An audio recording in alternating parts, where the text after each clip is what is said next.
Manalangin po natin na kahapon ako po. Isa na ng mga items of prayer para sa ating mga bagong bubuksan na ministry. Prayer ministry. At sa ating mga paglilista, mga kulang sa daan na yung item na pag-pray mo natin.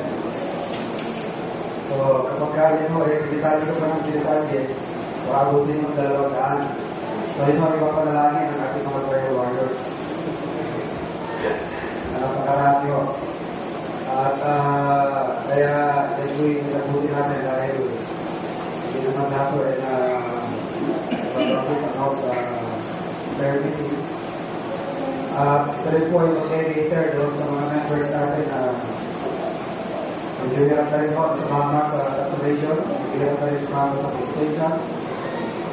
Pero meron mga kayong time na mag-pray, kaya yun mo, pwede nyo maging ministry.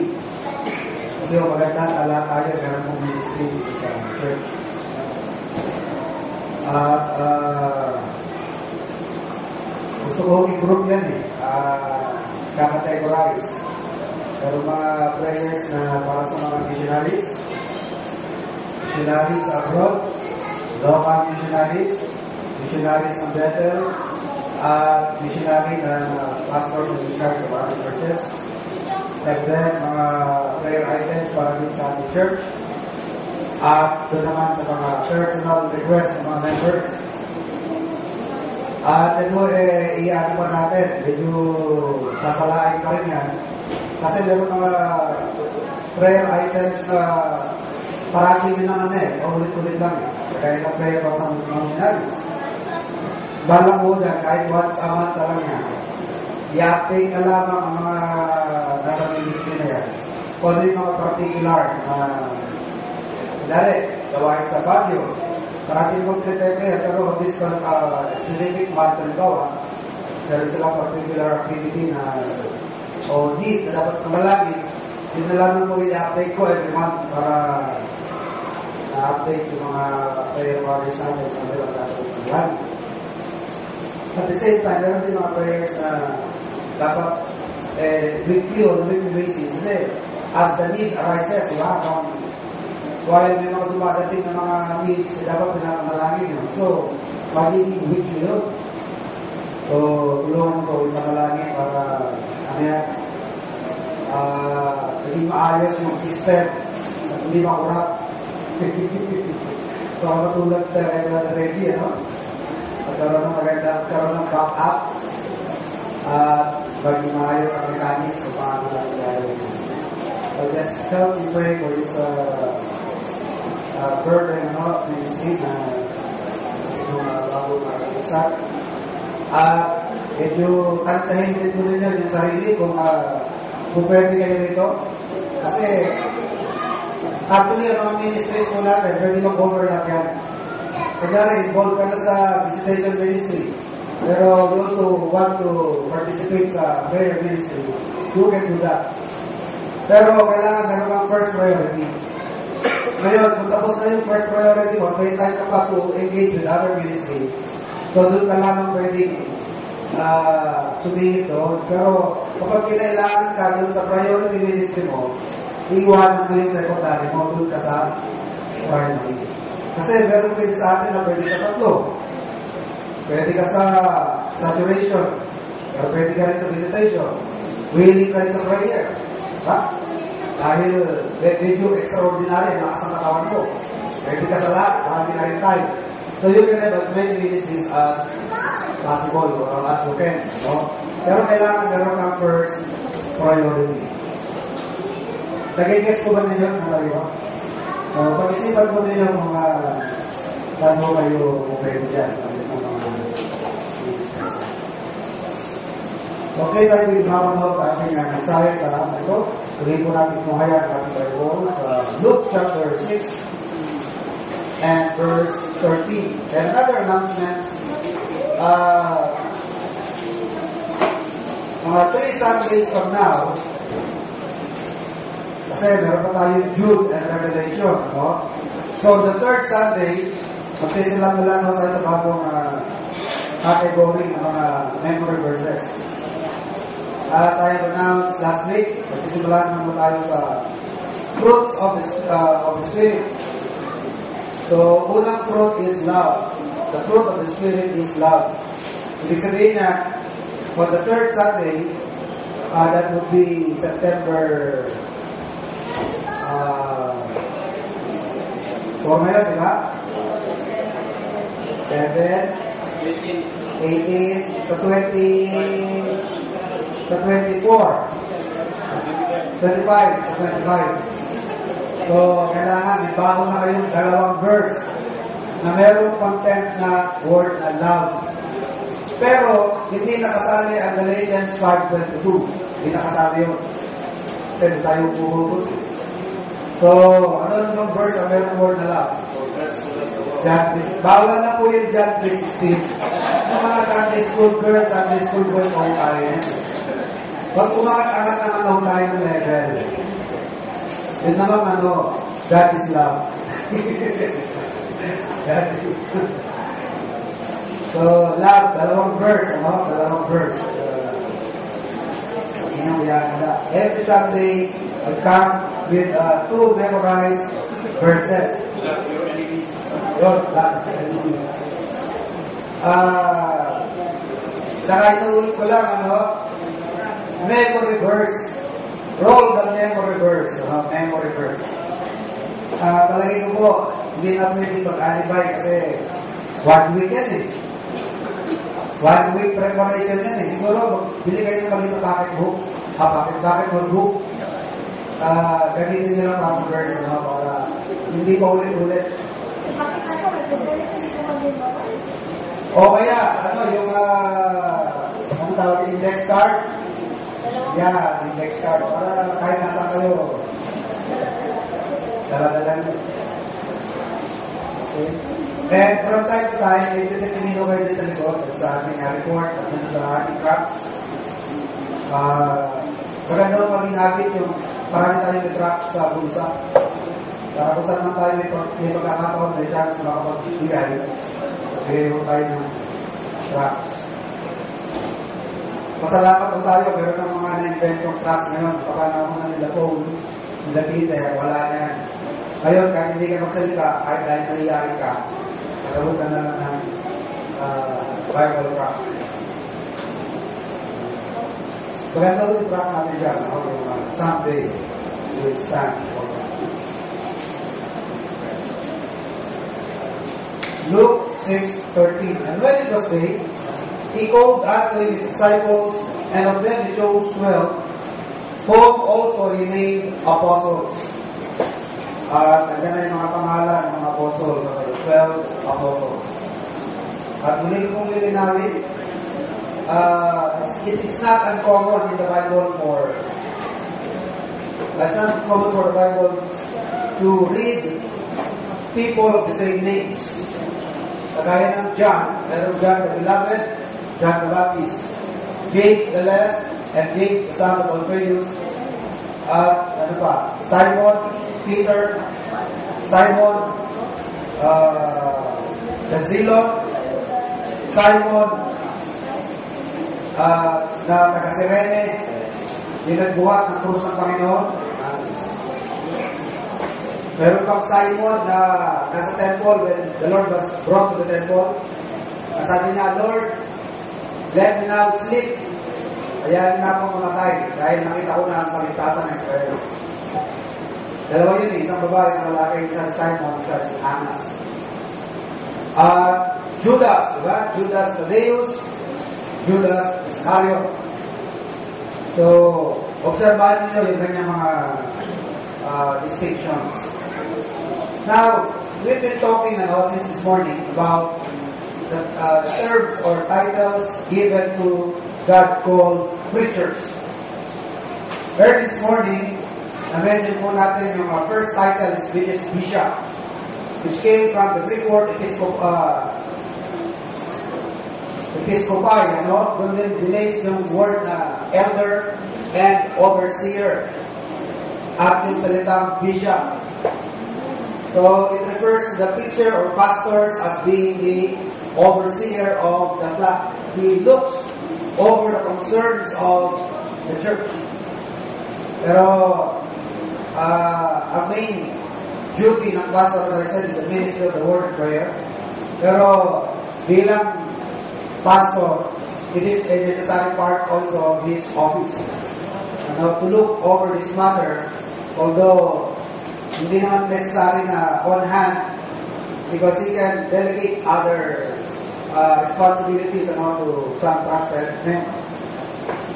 So, ang ipapray po natin, that we will be able to have some men suitable for the ministry. Kasi maraming problema minsan sa gawain ng Diyos, meron mga able, but not available. Meron naman mga available, pero hindi naman able. So usually, yan ang nagiging dilemma ng mga gawain. Kaya, let's just pray. Even the Lord Jesus Christ tells us, pray the Lord of the harvest, that He would send laborers, for truly the harvest is plenteous, but the laborers are few. Alam nyo, maraming nangangailangan ng trabaho, pero sa gawain ng Diyos, hindi ho nababakante. Maraming kulang ang magagawa. Baka gusto nyo mag-apply, kaso lang, walang sweldo. Volunteer. So, walang oversupply, Walang oversupply na magagawa sa gawain ng Diyos. Kaya, panalangin po natin na magpadala pa ang Diyos dahil kakaunti ulit ang gumagawa sa gawain ng Panginoon. And secondly, learner. Preachers are learners or disciples. Itong learner, binays po yan sa word na Matthew sa Matthew 28:19. Go therefore and make disciples of all nations.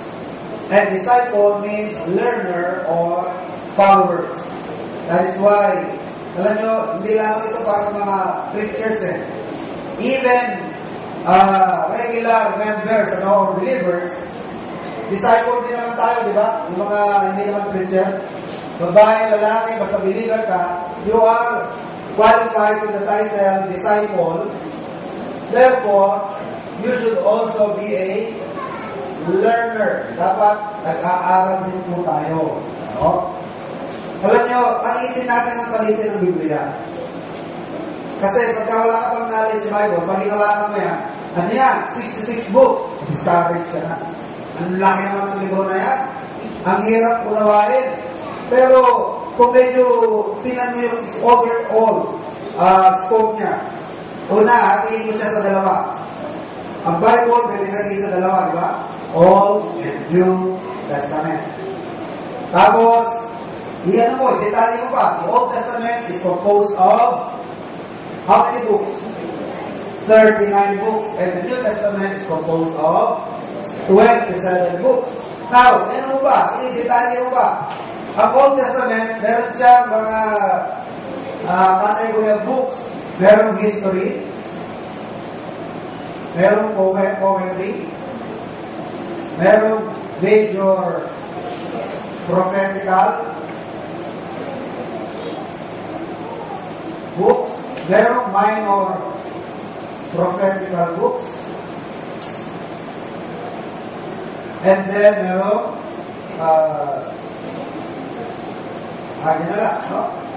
So, history, meron pang naman sa history, yung law, the law or the Pentateuch. Law is composed of 5. So, medyo nakaka-idea ka, nakaka-idea ka sa Bible.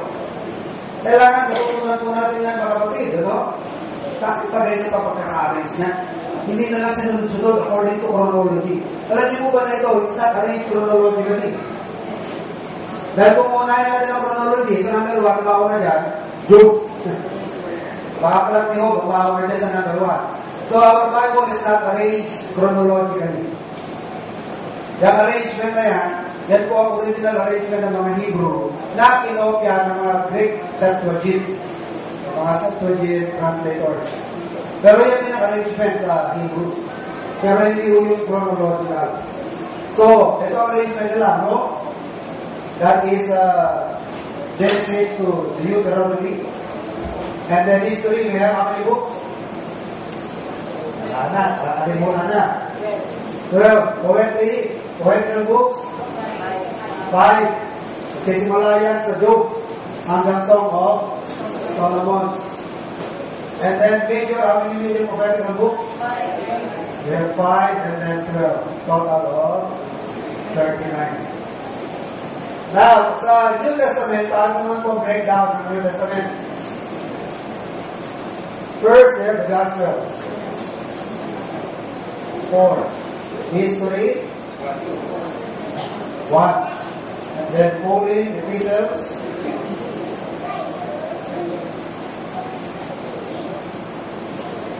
14. General epistles, how many? Sisimula yan sa James. 1st, 2nd Peter. 1st, 2nd, 3rd John. James. 1st, 2nd Peter. 7. Okay, 7. And then prophecy. 1.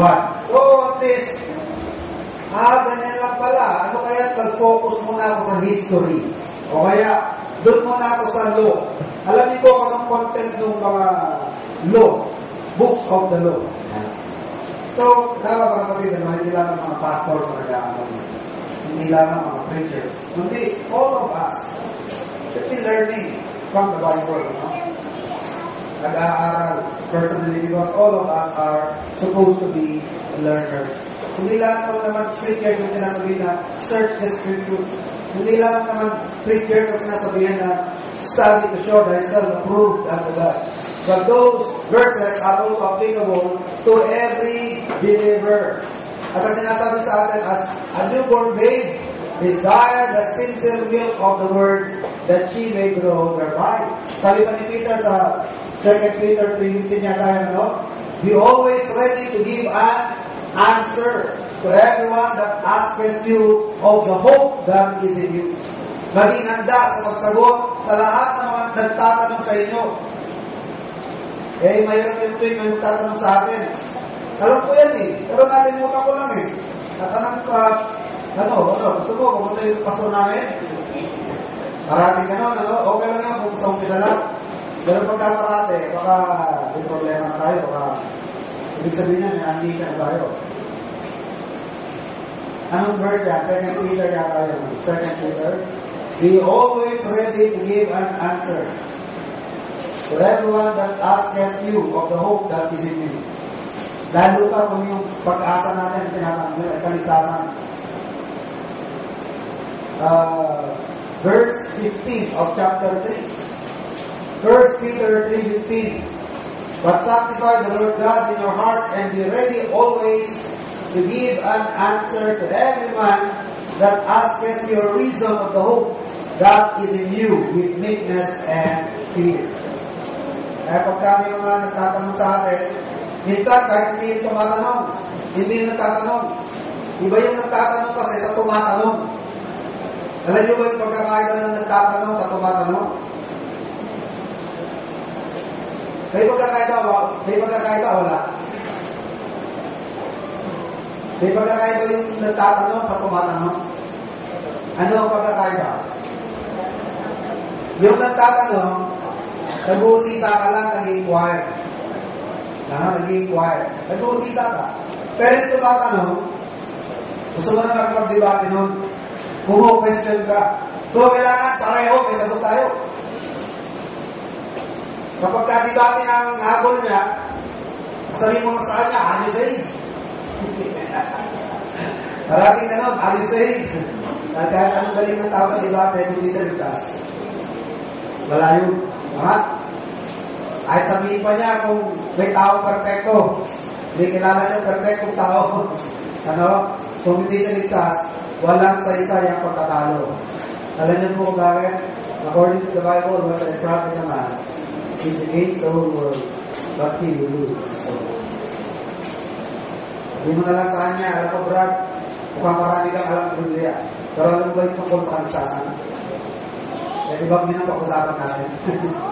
Kasi kahit anong galing mo sa Biblia, kung hindi mo naman nalaman yung tungkol sa kaligtasan, wala pala ang galing mo sa Biblia. Tama ko ba yun? dapat mag-isa tayo sa kaligtasan. That's the most important thing for an unbeliever. Malaman niya ang tungkol sa kaligtasan. So, maging hiyasa po tayo, mga kapatid. Pag tinanong tayo ng kaligtasan, hindi pala makukuha sa gawa, saan pala makukuha yan? Anong sasagot po natin na verse? Ang kaligtasan, hindi sa gawa. Anong verse yan?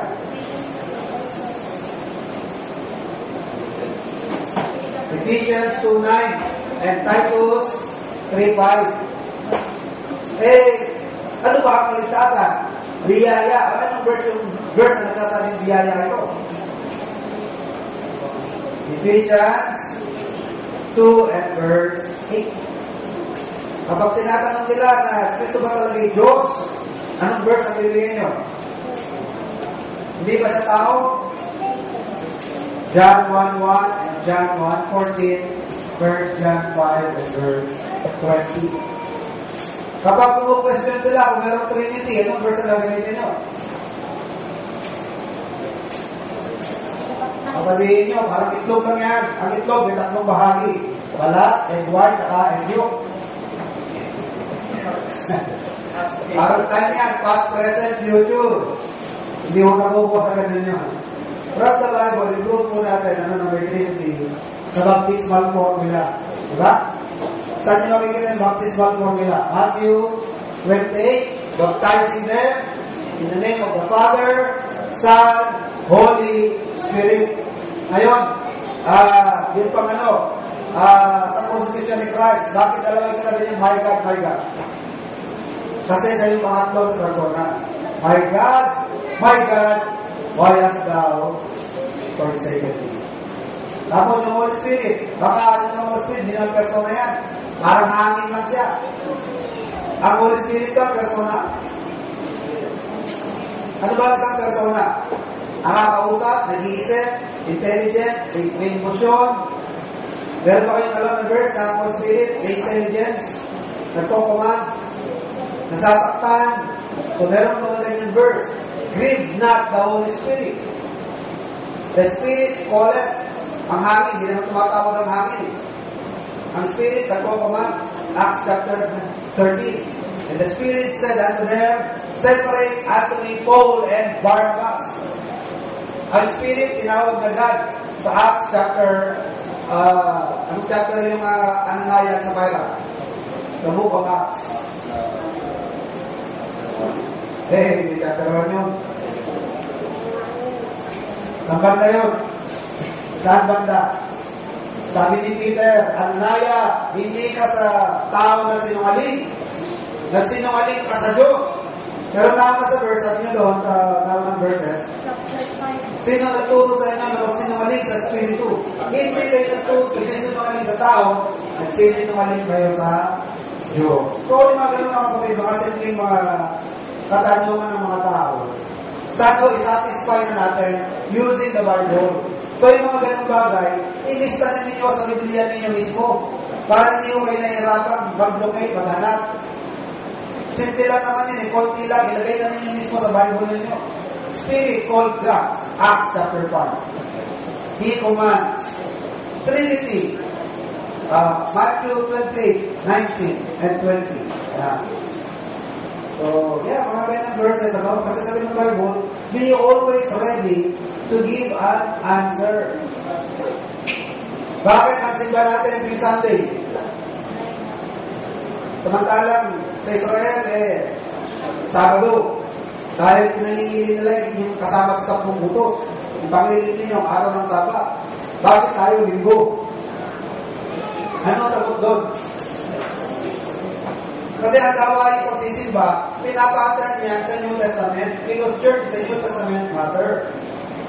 So dahil pang New Testament ito, sa New Testament tayo, tumitingin sa instruction, hindi sa Old Testament.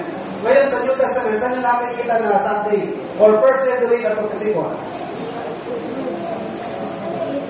1 Corinthians 16:1. And upon the first day of the week, let everyone gather and store.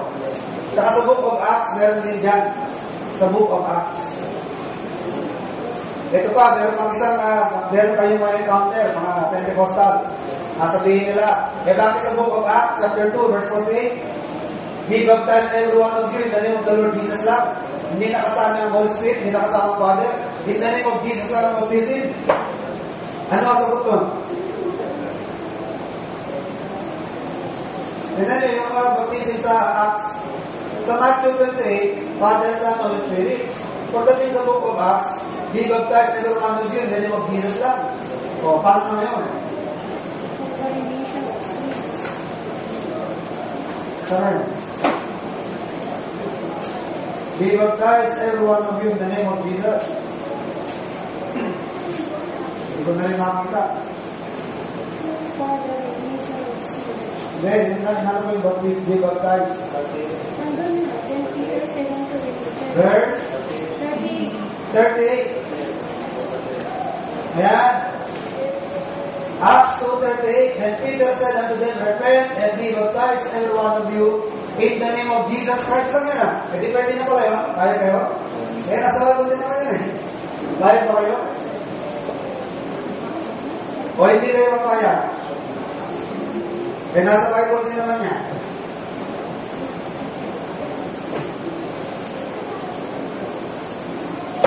Ano susundin natin?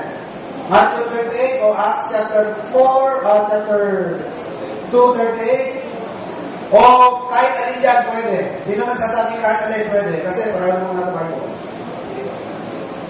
Kahit alin dyan, in the name of Jesus lang o in the name of the Father and Holy Spirit dapat o in the name of Jesus lang o pareho kahit alin dyan. Sino mo bang kaya? Matthew ang gusto nyo. Paano ito? Ano gagawin natin dito?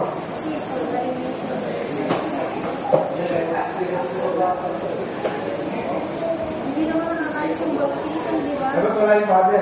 Kahit ba yung Spirit, may Spirit yan, wala ang Father. Sabi ko, ay baptize in the name of Jesus and the Spirit lang. Pwede na yun. Ano sasagot natin dyan? Paano yan? Wala pa tayo sa labas. Dito pa lang. Hindi na natin alam yung sasagot natin. Paano kung makaka-encounter ko yung mga Pentecostal, no? Paano ako? Nabaptize na ako in the name of Jesus. Sabihin nyo agad, hindi valid yun. Hindi valid yung baptism na yan. Ang sagot dyan, mga kapatid, if you're looking for the formula, it is Matthew 28. Yan ang formula for baptism. Itong Acts chapter 2, hindi mo yan ang formula for baptism. This is just a narrative. This is just a story. Kinukwento lang sa book of Acts yung ginawa ng mga apostol o sinabi ng mga apostol. At kasi minsan, kapag nagkukwento ka, meron mga detail na nalileft out, di ba?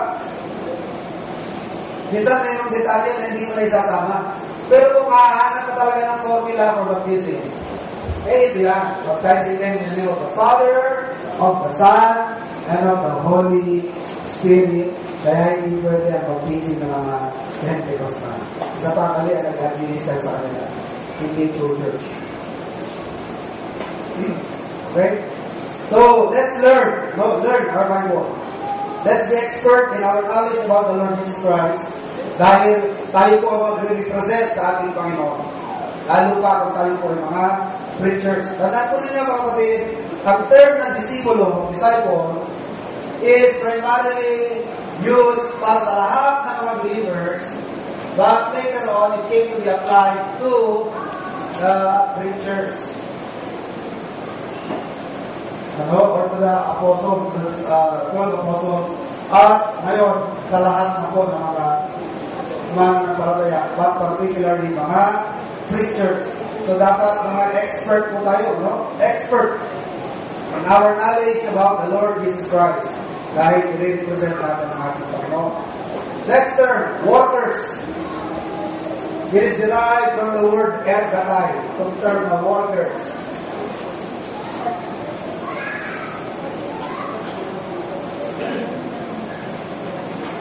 Ergatai. Ang kanyang singular form is ergon. Okay? Workers. Yung pong word na laborer, that is Latin, ano? Latin yan, yung laborer. And the Anglo-Saxon word, worker, is better. Na counterpart o translation itong word na ergon. Ergon means work. So, ang mga preachers ng Panginoon ay tinawag niya mga workers. And as I said, mga kapatid, lahat ng ito, pwede natin i-apply sa ating lahat. So, applicable ito sa ating lahat. Ito lang, ang inaaral lamang natin, kung ano yung mga binansag ng Diyos sa kanyang mga magagawa.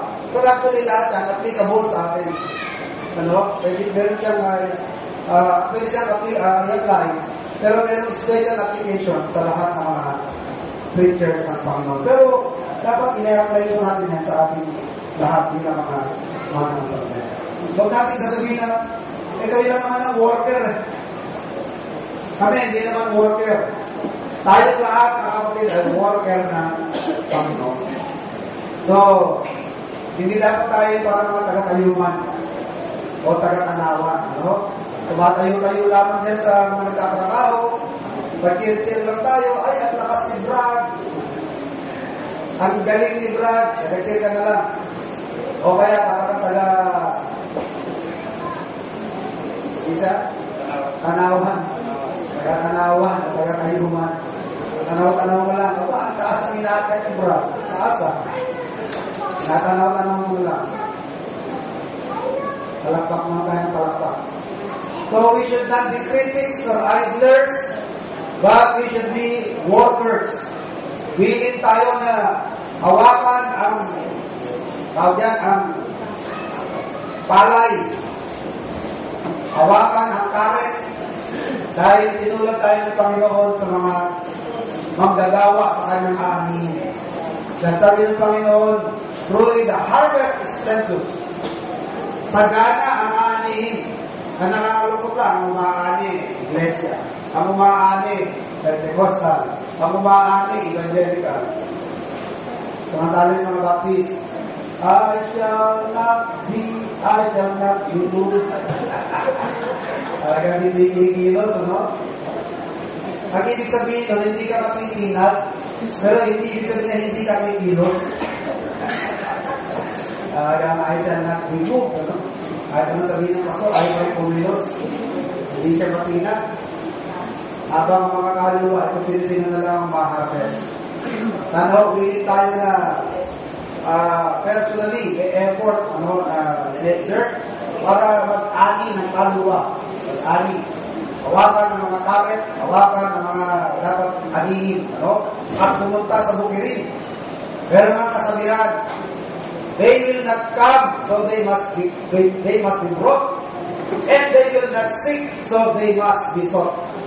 Alam nga naman, unbelievers yung mag-aanap sa atin, Gusto ko nang maligtas. Hindi ba mga Kristiyano dito? Kapag-ironic lang, unbeliever pa naghahanap sa mga Kristiyano.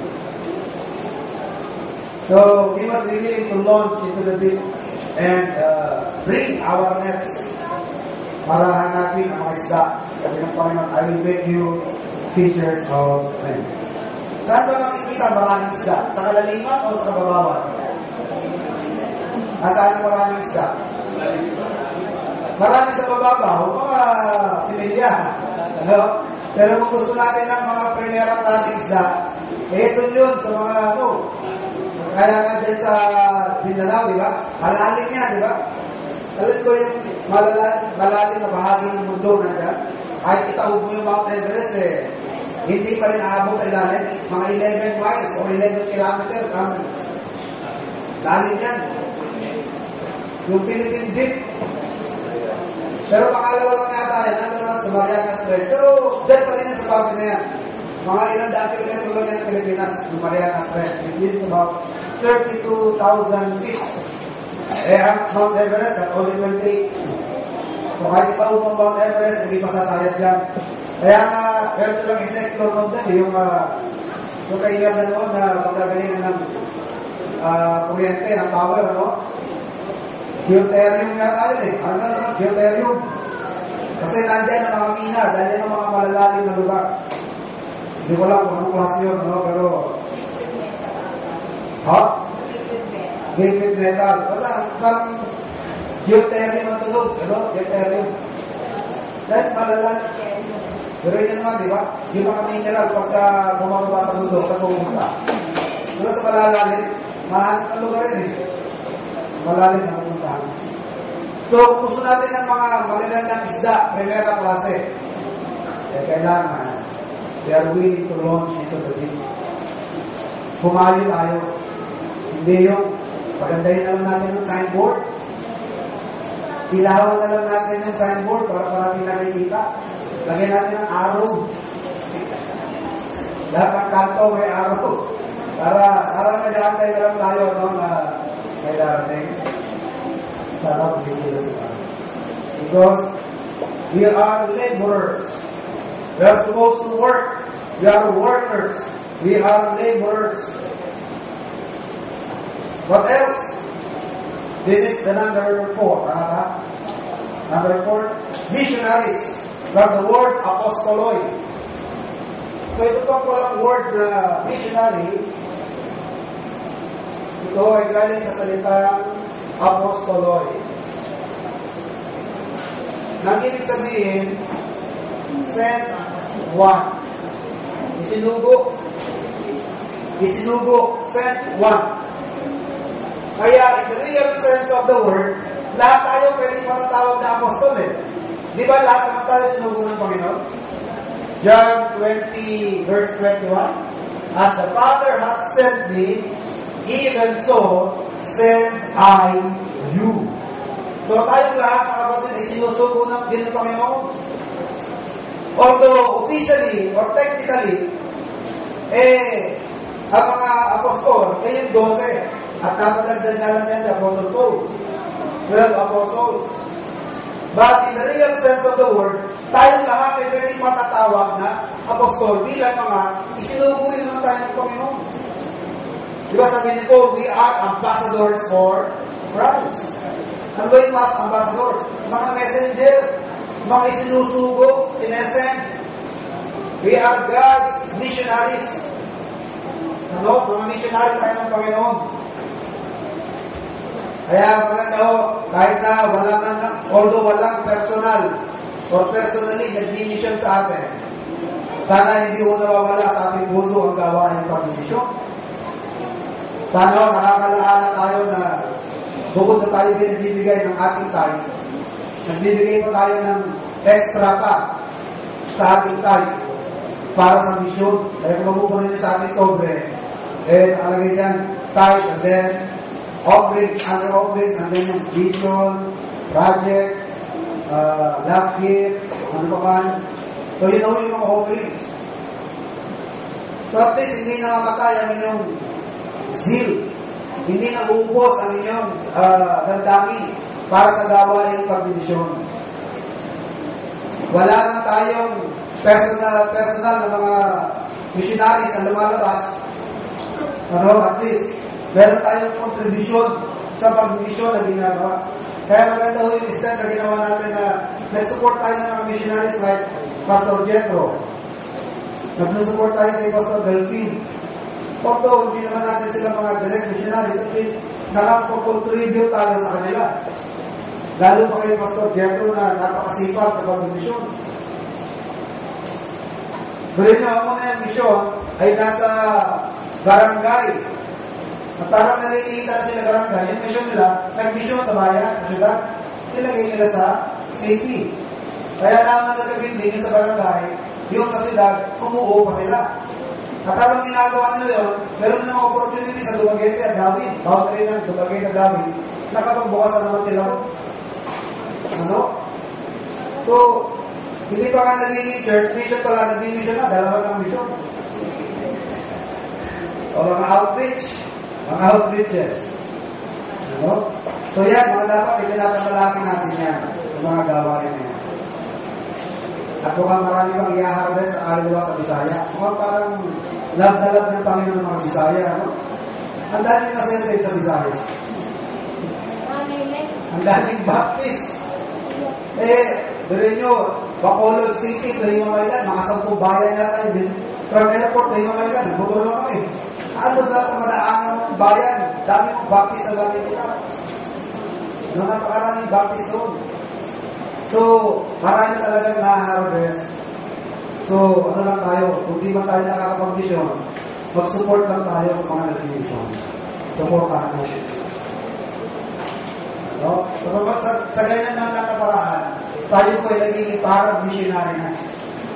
Sino sa inyo nakakalam dito ng kanta na inawin niya, thank you. Thank you for giving to the Lord. I'm alive, that was saved. Ako yung isang kaluluwa na naligtas dahil sa meron nagbigay sa offering. At yung preacher, nakaabot dahil sa pamasahe na idagdag sa offering, ano? At ang naligtas, yung nagte-thank you na. Tapos, meron namang nagte-thank you sa langit, namang bata na nasa Sunday school. Ganun no, maraming magpapasalamat sa langit dahil sa mga effort ng pag-mission. Hindi nila alam kung saan nakakarating yung mga inaabag natin yan. Only God and time will tell kung ano po naging effect ng ating mga nakakontribute para sa kanyang gawain. Tandaan po ninyo mga kapatid, walang nasasayang yan. At huwag mo natin panghihinayaan, lalo't ginagamit sa gawain ng Panginoon. Din ng tubig, hindi nakakalitaan ng reset. Diba sabi niya sa Hebrews, God is not unrighteous to forget your labor of love. Hindi rin po ang Diyos para makalimutan niya. So, hindi mo na rin dapat pinanghihinayaan niya. Binigay sa gawain ng Panginoon, talagang niya, buo na yan. So, out talaga yan. Hindi yung susundan pa natin ulit sa kaya dinadala yung offering, no? Nahanap pa natin. Baka wala yung offering binigay mo. So, sana po buo ang ating puso, no? Sa pagbibigay sa mission and sa tithe po natin. Okay. What else? Tinawag din po tayo ng mga heralds. So, ulitin ko lang sa missionary. The word missionary simply means sent one. And Jesus Christ, in that sense, is also a missionary. That sabi niya, as the Father hath sent me, so sent I you. So, ang Panginoon ay isa rin apostle, including the apostles, sila po yung mga apostles or messengers, sinugo, and John the Baptist, kahit na hindi siya kabilang sa 12 apostles, can aptly be described as an apostle in John chapter 1, verse 6. There was a man sent from God.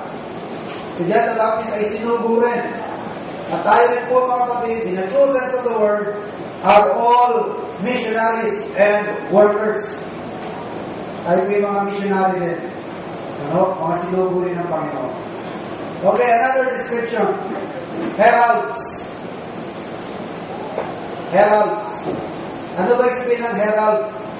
One authorized to carry official messages. One authorized sa yung tao na may authorization para magdala ng mga message. Yun ang herald. Whether it is a message from kings, governors, or military commanders, yung herald ang ginagamit para magdala ng mensahe. Sa Old Testament, merong tao na sabi sa kanya ni Job, ni Joab, sabi ni Joab sa kami ko, dahil mo itong message, sabi ng isa, tatakbuhin ako. Sabi ni Joab, hindi mo na, huwag mo na ikaw. Siya ang nutusan ko pero gusto ko tumakbo Sabi ni Joab, sige, di tumakbo ka rin. Pero nagdala ng mensahe ay yung official. Ngayon, yung gusto tumakbo, gusto sumabot sa herald, pagaling talaga siyang tumakbo. So, nauna pa siyang dumating. Tapos, sabi ni King David, kamusta? Maganda ho. Ano bang mensahe? Wala ho sa akin. Nanduro sa nagsamida na. Dahil, hindi naman siya official talaga. So, when we say herald, siya po yung authorized na inuutusan para magdala ng mensahe. So, mga preachers ay tinawag din po ng mga herald. At tayo din po, mga kapatid, can be said or can be called heralds. 1 Timothy chapter 2 and verse 7.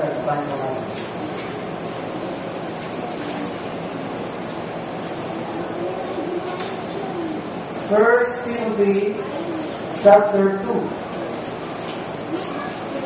Verse 7, whereunto I am ordained a preacher and an apostle. I speak the truth in Christ and lie not, a teacher of the Gentiles in faith and verity. Ano siya? Ordained a preacher. Siya po in-ordained, authorized para magsalita. And in 2 Corinthians, ito muna 2 Timothy 1:11. Whereunto I am appointed a preacher, so authorized siya, appointed preacher, and an apostle and a teacher of the Gentiles. Sa home location sa 2 Corinthians 5:20. At ito po ay applicable para sa ating lahat. Sabi niya po, we are ambassadors for Christ. 2 Corinthians chapter 5 and verse 20. Now then we, sabi ni Paul, hindi lang si Apostle Paul ang ambassador, kundi tayo mga Christians. Now therefore, we are ambassadors for Christ. Tingnan po natin ang parallel ng isang ambassador sa isang Kristiyano. So, ang ambassador may bibigay na mensahe, and that is the message of reconciliation. Pag ikaw ay mag-a-appoint ng isang ambassador,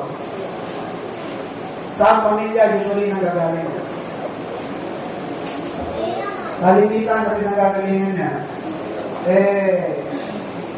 royal, royal blood. Or, sabihin natin, rich. Sabihin natin na hindi naman siya pinanganak na karamihan sa kanyang blood. Pero pagdating ng araw, ano siya, umaangat, yumaman. Kaya, kumbaga, isa yan sa mga qualifications. Bakit mga kapatid? Kasi yung mga mayayaman, pag sila yung ambassador na, sinugo na sa ibang lugar, ang makakaharap nila doon mga dignitaries. Makakaharap nila dyan, yung mga hari, di ba? Harap pa sa hari, harap pa sa ibang presidente. At usually, saan nag-meeting yan? Pag-meeting yan sa mga mararamang lugar. Kagaya ng Bunang Yung. Saan pa ba? Saan ba magkikita niya? Sa mga first class na mga hotel. Ano? Kapag ka na sa hotel, naghanda na ng pagkain. Di ba? Ang dami na alatag. Pero ka ng table napkin, ano pa. Tapos, iba't ibang uri ng plato, iba't ibang uri ng mga utensils. Meron ng kubyerto, meron ng isang maliit din na kubyerto, meron pang kubyerto sa dalawa lang ang tuso. Tapos may kutsilyo na, sandali pang kutsilyo. May kutsilyo na pang steak, may kutsilyo na pang kalaman, may kutsilyo na pang bread. Aba, baka pagka hindi ko kabisado yan, sabihin mo sandali lang ako, di ako marunong, magkakamay na lang ako. Di nakakahiya ang bansa mo, correct? Nakaka-embarrass. Kaya usually, ang pinapadala, kung di na mayaman, naging mayaman na dahil bihasa, kabisado yung mga ginagawa sa court. Kung paano yung ginagawa sa mga royal gatherings. Dahil makakaharap ka ng iba mga ano? Ngayon mga kapatid, ang mga Kristiyano ba galing sa royal family? Do we belong to the royal blood? Bilang ambassador ng Panginoon? Ngayon na lang, di ba? Ngayon na. Dahil, the Lord Jesus Christ is the King. Tayo naman ang kanya mga kings. Natawag sa kanya, King of Kings. Sino ba yung tinutukoy na kings? Tayo yun. Ano sabi sa Peter? We are a royal priesthood. Royal yan, tingnan nyo ha. Verse 9. 2 Peter.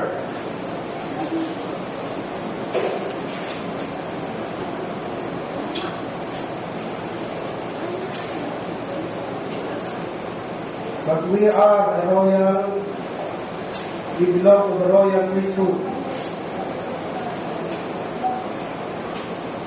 Verse 9 of chapter 2, 1 Peter chapter 2, verse 9. But ye are a chosen generation, a royal priesthood, and holy nation, a peculiar people.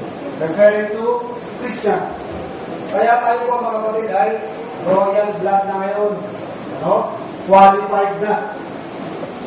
Okay? At ano ba ang ambassador mga kapatid? An ambassador has a ministry, has a mission. At ang message po niya is what? Message of reconciliation.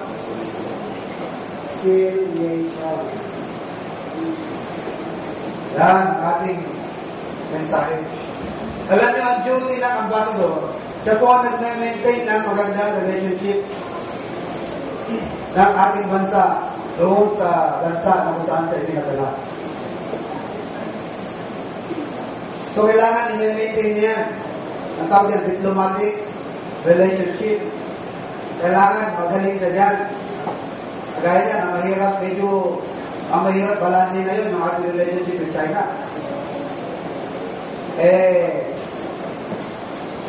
Napasok na tayo dyan dahil sa nangyari sa Hong Kong Nationals, di ba? Yung dyan sa Lumeta, di ba? Medyo malaking ano na sa atin yan. Malaking point na sa atin yan. Against sa atin yung mga nangyari yan. Kumbaga, kung si Pinoy pupunta ng Hong Kong, baka mabato siya ng Matisong. O baka mabato ng Tikoy. Pag sa Pilipinas, mababato natin sila ng Amatis. Pero baka mabato siya ng Siopaw. Ano? Mabuti na lang, hindi siya sa Hong Kong diretso. Doon mismo sa Beijing. At the same time, masama ng loob natin. Bakit? Binubulabog tayo sa Spratlys. Tapos, ilang Pilipino lang binilay nila. Diba? Medyo mabigat ang trabaho ng ambassador natin. Paano po medyo kakalmahin ang sitwasyon niya? Pareho mainit. Mainit ang dugo natin. Tensionado yung mga kababayan natin. Dahil sa nangyari sa mga binilay na Pilipino. Tapos, inakagabihan pa tayo sa Spratlys. Pero pareho lang eh. Pero tayo mga hindi pa ganda nangyari sa mga tao natin. So, sino po mag-maintain niya? Ambassador. Ngayon mga kapatid, what does it mean kapag ang ambassador pinauwi?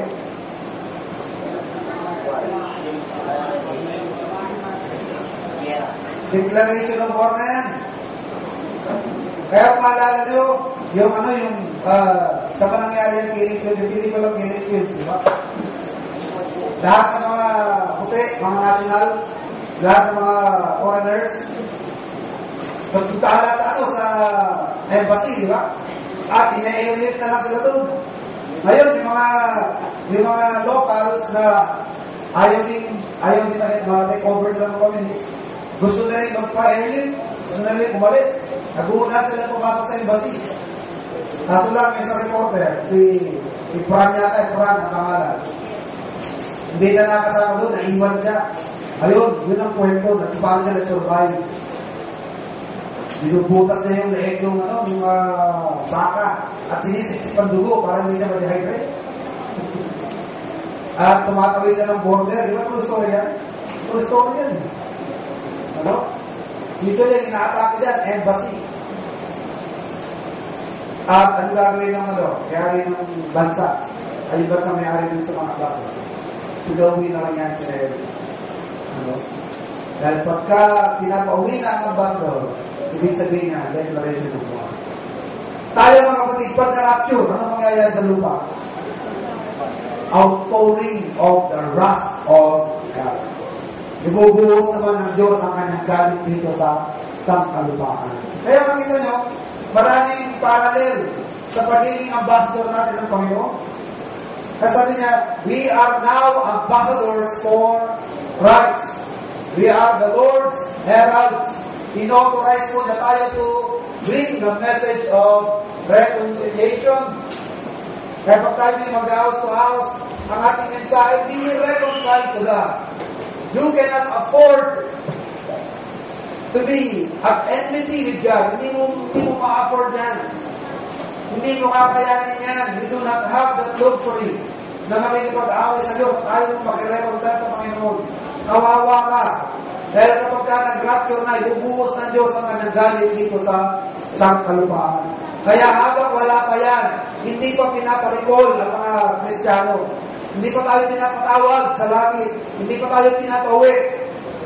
Dapat yan, sinasamantala naman ang mga talamundo.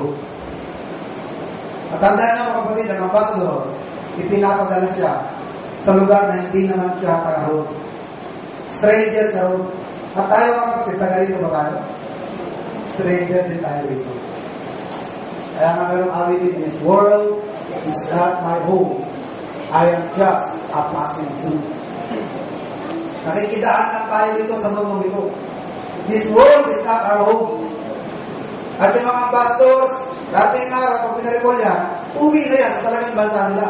At tayo pag-rapture, sabi ng Panginoon, so that where I am, there we may be also. Di ko kasaya yun. Pero kaso nga lang, wala pa yun eh. Di ba dumarating? So, trabaho muna tayo. At ang trabaho natin ay